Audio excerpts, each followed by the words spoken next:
Vitamin D deficiency. হ্যাঁ, ঠিক শুনেছেন, আপনার শরীরে ভিটামিন ডি এর অভাব হচ্ছে। ঠিক খাবার খাচ্ছেন, অর্থাৎ যে খাবারগুলিতে প্রচুর ভিটামিন ডি পাওয়া যায় সেই রকম খাবার খাচ্ছেন, এর সাথে ওষুধও খাচ্ছেন, তবু আপনার ভিটামিন ডি এর যে ঘাটতি সেটি পূরণ হচ্ছে না। কেন এমন হচ্ছে? মানুষের শরীরের রক্তে পার মিলিলিটারে 20 ন্যানোগ্রাম ভিটামিন ডি থাকা প্রয়োজন। এর চেয়ে কম হলেই শরীরে ভিটামিনের ঘাটতি দেখা দেয়।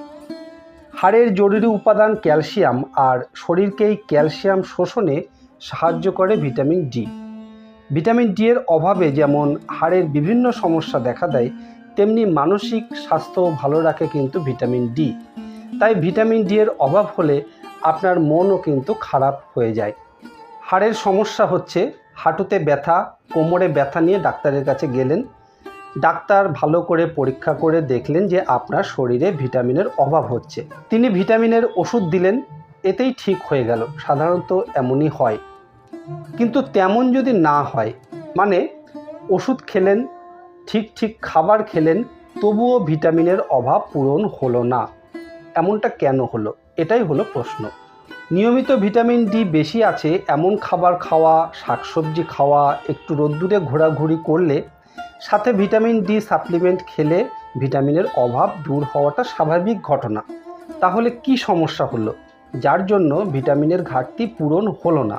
পুষ্টিবিদদের মতে হজমের সমস্যা থাকলে, লিভার বা কিডনির সমস্যা থাকলে আমাদের শরীর ভিটামিন ডি শোষণ করতে পারে না। তখন ওষুধ খেলেও ভিটামিন ডি এর অভাব কিন্তু পূরণ হয় না। অনেক সময় আমরা নিজেরাই ডাক্তার হয়ে যাই। হাঁটুতে কোমরে ব্যথা হলে ভিটামিন ডি ওষুধ কিনে খাই, কিন্তু কোন সমস্যায় কতটুকু ওষুধ খেতে হবে সেটা জানা কিন্তু খুব জরুরি। সব ঠিক না হলে কিন্তু মুশকিল।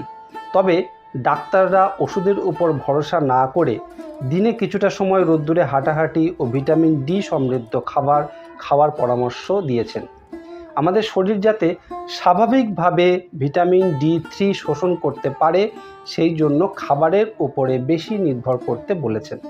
তাই সচেতন হন, সুস্থ থাকুন, ভালো থাকুন। আর এই ভিডিওটি আপনাকে কতটুকু সাহায্য করলো অবশ্যই কমেন্ট বক্সে লিখে জানাবেন। ধন্যবাদ।